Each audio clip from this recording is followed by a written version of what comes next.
to our quick presentation. We're going to have a Q&A after our panel's experts have spoken, so feel free to ask questions. My name is Rhonda Matthews. I'm Vice President of Business Development for Gulfside Healthcare Services. And Gulfside is a nonprofit organization that's been serving Pasco residents for over 35 years. We offer 3 business lines. We offer hospice, palliative care, and skilled home health. Our hospice care is compassionate care for those facing end-of-life concerns. We offer hospice wherever a patient calls home, whether it's in a nursing home, an ALF, your own home, a caregiver's home, or in one of our care centers.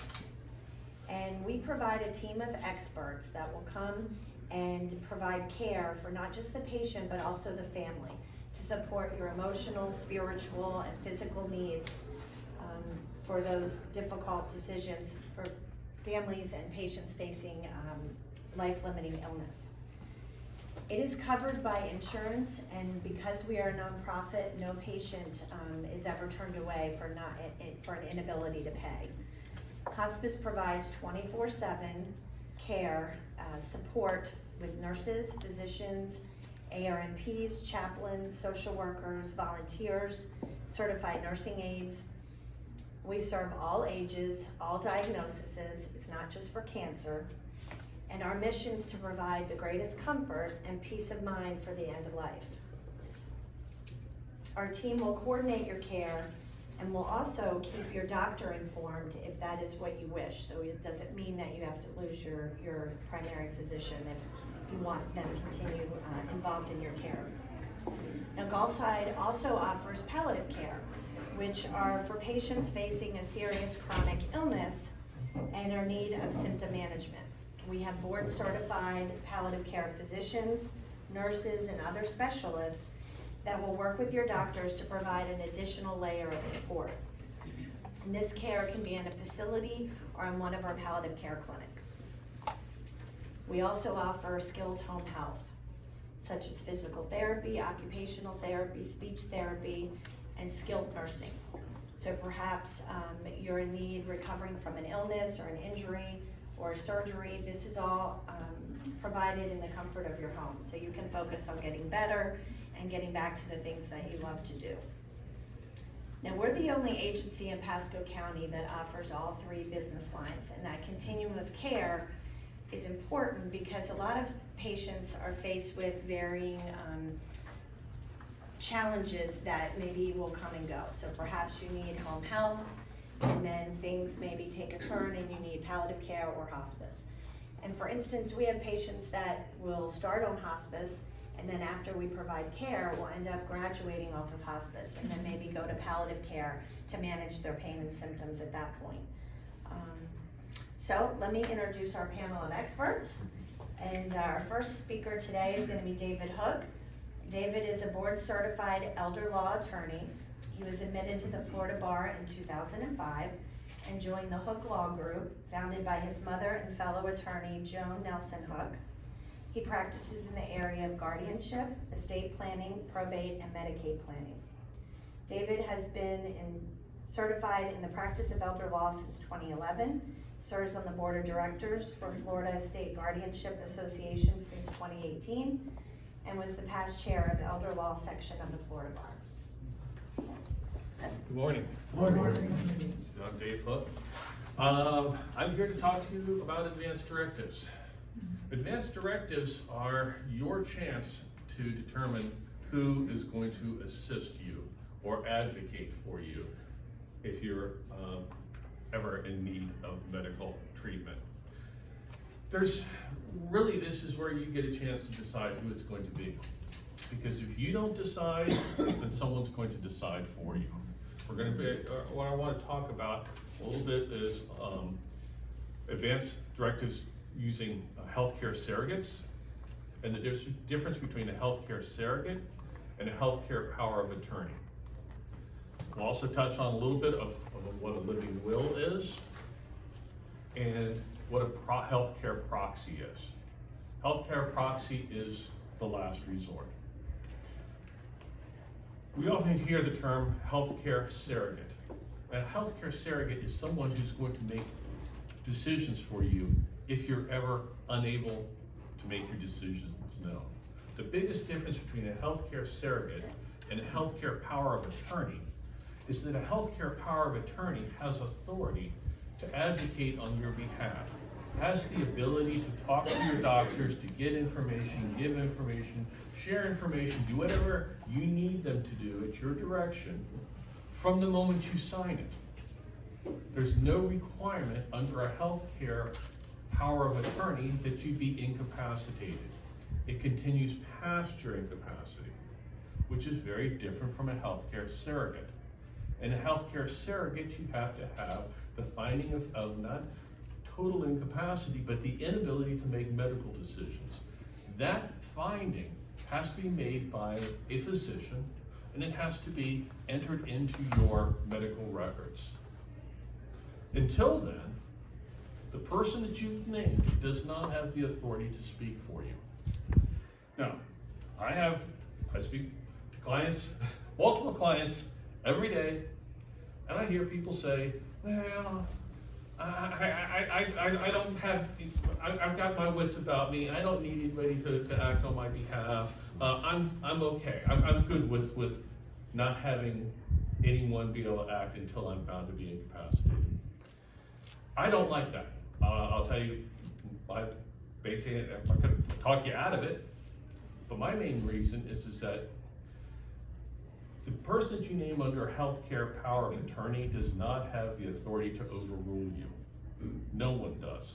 As long as you can make your wishes known, medical staff needs to abide by your wishes. The thing is that if you don't trust the person that you're naming to act in your best interest while you have capacity, does it really make any sense to name that person to act for you after you lose capacity? I don't see the reasoning there. So, first thing is you have the healthcare surrogate. It's often tied with a living will. The living will is your end of life decisions. It only comes into effect in an end stage condition where there is no reasonable medical chance of recovery. I always want to throw in the reasonable. But that's just basically your end of life decisions. But up until that point, I really think that people should consider whether or not they want to name someone to advocate. And I see this all the time in the elder law practice, that people are not necessarily incapacitated, but they can use some help. You know, I don't know if you've had surgery. I recently had just a routine colonoscopy. You come out and you're in the post-operation room, post-op, whatever they call it, and as you're there, the doctor comes in, runs down the whole, what they saw, everything's good for you, have some juice, and ship you out. Well, I'm glad my wife, who's also my agent under my power of attorney, was there, because about an hour later, I said, what do you say about this? What do you say about that? Was I incapacitated? No. But did I have all of my wits about me? No. And I don't want to have a finding that I was unable to make medical decisions entered into my permanent medical records to follow me around forever just so I can have somebody assist me. Last thing I'm going to talk about, and I'm going to turn it over because I know that I only have so many minutes, and I know that you're keeping track. Okay, so what if you don't do any of this stuff? What if you say, well, I'm never going to have any issues, I'm just going to hang back, and I've never had a problem before. Because remember that all those people, those friends of yours that had a stroke or a heart attack or a bad fall, that was all planned. Remember, they knew the day before they were going to have that stroke. Nobody ever gets blindsided by things like that, right? So you got to remember. So what happens if you don't have one? Well, then you have a proxy. A proxy is an adult who volunteers to say, I have an idea what this person wants. So what's the pecking order for the proxies? Well, the first, number one, is the court-appointed guardian. If you have a court-appointed guardian, they're the ones who are going to be making these decisions. If you don't have a guardian, who do you think, other than a court-appointed guardian, who do you think is the number one person to make decisions? Who thinks spouse and who thinks their adult children? Spouse. Spouse. So often, now, what if that spouse is only a couple of months, a couple of years? What if it's the third or fourth spouse, and kids have seen this show before, right? Yeah, no. So, spouse is next. Then comes the adult children or child. Then fourth is the parent. But I have a lot of people who come in, well, I'm their parent. Yeah, well, you're number 4.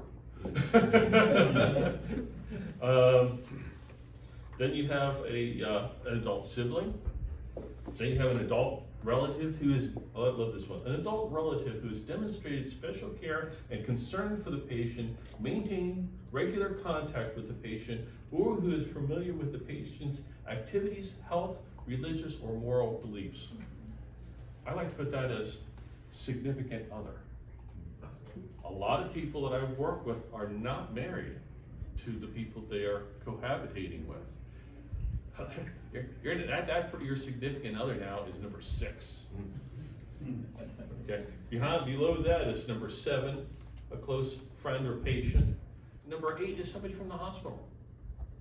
A licensed clinical worker selected by the provider's bioethics committee. Why, folks? Why not select somebody when you have a chance, put it in writing, give them the authority now. They can't overrule you. Do it in the healthcare power of attorney. Yeah, I'm here to preach to you. Do it in the healthcare power of attorney so they have the authority now, so there doesn't have to be a finding of incapacity. And involve them in your healthcare decisions so that it's not just something that's dropped on them at the last minute. I will turn it over. Thank you, David. So our next speaker is Joanne Boss. Joanne is a licensed clinical social worker and director of social and volunteer services for Gulfside. She oversees the social work department, spiritual care, bereavement, and volunteer service department. So I wear many hats. Yes. Okay, so I'm here to talk about what makes it so hard to talk about the end of life and talk about making those advance directives like Attorney Hook was talking about. Because this is one of the things in life that we don't really plan for. We plan for everything else, our births, weddings, graduations, vacations, Christmases, but when it comes to the end of life, that is a subject that not many of us move toward with good feeling and wanting to talk about it. So there's about 10 reasons why it makes it very hard to talk about them. And this is the time I wish I didn't need my card, so bear with me, but I wish I had a photographic memory, and I didn't need glasses. You know how that works, right? Okay. So the first thing that makes it really hard to talk about and do your advance directives is your fear of facing mortality, the fear that you're going to die, right?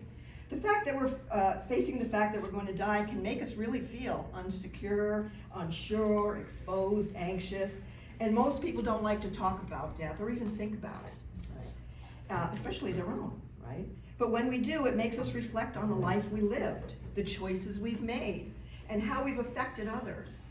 It's not easy to think about the things we wish we did differently throughout our life, or the people that we may have hurt or supported, right? However, by accepting that we will die one day and talking about our experiences, both good and bad, and sharing our regrets for those things that we couldn't change or wouldn't change at the time, we can make decisions about our end of life with some bravery, some kindness, and with a sense of purpose. So fear of facing mortality. The number 2 is a lack of information, right? When we don't have enough information about making decisions at the end of life, it can make an already scary process even harder, even scarier. Right? We're again feeling unsure, confused, powerless, and we're facing our mortality, when we're facing our mortality without the right knowledge and information. Not knowing our options, possible medical treatments, and what different choices mean can make things more complicated and increase our anxiety and our worry around that. Anxiety can stop us from having those important talks about what we want for our end-of-life care. So we need to ask questions and learn more so we can talk openly about what we want, particularly when we're nearing the end of our life. Number 3 is our cultural or religious beliefs. Our cultural and religious beliefs play a big role in how we think about making decisions, especially when it comes to the end of life. They affect the way we see death and dying, and some religions think it's really important to try every medical option or treatment possible, while others think it's more important to uphold the dignity and the quality of life and keep that in mind. So it's important to understand and respect our own cultural differences and religious views, along with those of our family, our community, and such. This helps us, again, to have those important talks with loved ones and our doctors to make sure that our end-of-life choices match up with what we believe and what we want and value the most. Number 4, family dynamics. And as a social worker, this is where I see most of the conflict that comes in sometimes with doing our advance directives. When families have the tough decisions to make about someone's care, they might not always agree, right? They could be wanting full treatment all the time, or they want just the comfort care. And I've had many bedside conversations and roundtable discussions with family about having everybody heard and sharing what they're thinking and what their thoughts are around the care and life of the loved one. And sometimes certain family members might have more say in the decisions, which kind of make those that don't feel a little left out and then unsure themselves about where they're going. But families can also be really helpful and supportive, right? They can offer understanding, kindness, and they can stick together to figure things out. It's important for families to talk, again, openly, to listen to each other's different thoughts, but most importantly, focus on what's in the best interest of the person and what they want when it comes to their decisions. Okay? Then there's the uncertainty about future health concerns. Deciding what to do at the end of life is like walking a tightrope between hoping to get better and then knowing that things might not improve. Right? Being scared of what's ahead can make it hard to decide what to do. But if we accept that things aren't certain, it can give us a chance to think, to talk with others, and make those choices together. This is going to help us face that end of life with bravery. And then there's changing perspectives. As we go through life, our thoughts, our beliefs, and what matters most to us can change, most certainly. And when we're dealing with getting older, being sick, or facing the end of life, sometimes those things that we've decided we wanted before now don't seem as important or don't seem to make as much sense. So as we're living through our different experiences, relationships, and losses, our views on death, on dying, and what our life may mean in the past and forward can shift, right? And these changes in our perspective will affect how we decide what kind of care we want at the end of life. And then there's the lack of trust in the healthcare system. We all work in the healthcare system. We wish that there was a lot more trust in the things that we do, but unfortunately that sometimes isn't the case. So when people don't trust the healthcare system, it makes deciding about the end of life really hard. They, again, feel unsure, worried, the same kind of feelings coming up throughout this, and they're not confident in what the doctors and the hospitals and all of those specialists can do for them. The lack of trust can be from mistakes that are made in the past, not getting equal care, or feeling like the medical staff and others just don't understand or care about them. And it can make people doubt them and make it tricky to figure out what to do about the end of life. So to fix this, doctors and hospitals need to talk openly and respect people's differences and views. But we need to also speak up and share what we want for our medical needs and how our care is going to look. So we have a large responsibility to say, whoa, wait a minute, this is what I want. And then there's that complexity of those legal documents. like Attorney Hook was talking about, all of those documents have some sort of legalese in them, and we want to make sure that we can understand them. So the forms like the do not resuscitate, the living wills, the powers of attorney, the surrogacy forms, you know, they're super important and for telling us what medical care we want, but sometimes that legal stuff gets in the way and makes it, the whole process, confusing. And there's rules and laws like the proxy list, you know, you have to go down the list, it's a Florida statute. So those kind of get in the way sometimes and kind of guide our decisions, right, and make them more complicated. So it's helpful to have someone who knows about the forms and can explain them in a simpler way and answer questions that you might have about them. This, of course, is going to make it easier to get the help we need, and have clear talks about what we want for the end of our lives. And then there's the big one, procrastination, right? I've heard many people, myself included, that, oh, I'll take care of this later, or I got plenty of time for that. Right? And we all know that that can change on a dime, right? So putting off decisions by procrastinating doesn't make us feel better, maybe in the short term, but in the long term, it's creating anxiety, it's creating more worry. So just making decisions sometimes is the best course of action, right?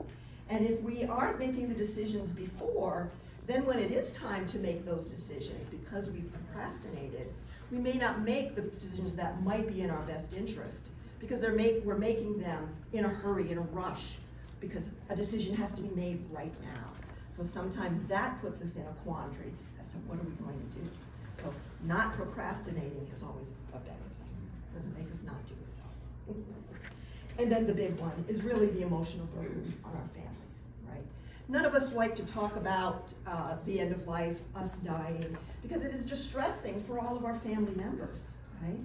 But consider that when we can't make decisions, or we are at the end of life, and family members now have to make those decisions, if you haven't been talking about them and sharing with them what you want, what your views are, what you don't want sometimes as well, it puts the responsibility for making that decision on those family members.